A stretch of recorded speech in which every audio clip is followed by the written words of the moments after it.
પણ બ્રાહ્મણ કેવો, ખાસ કરીને મારે સમાજને એ કેવું છે કે આ વ્યાસપીઠ છે ને, આ બ્રાહ્મણોની વ્યાસપીઠ છે, ને જેને તેને બેસાડાય નહીં. યાદ રાખજો, સમાજ ભૂલ કરે છે. પાછો અમે બોલીએ એવો કોઈ દાવો નથી. અમારે ભાગવતજી બોલે છે, જે ભાગવતનો આધાર લઈને બધા લોકો બેસી ગયા છે ને, અધિકાર વગરના અધિકારી બનીને.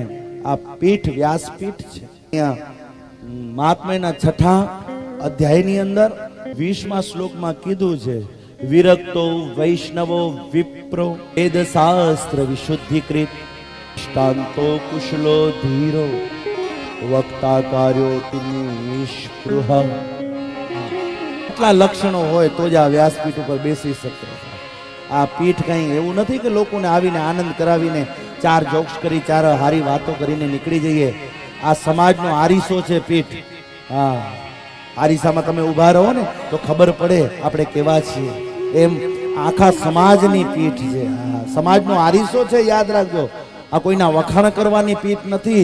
સમાજ જો ખોટી દિશામાં જતો હોય ને તો એને સીધી દિશામાં શાસ્ત્રના માધ્યમથી વાળવાની પીઠ છે.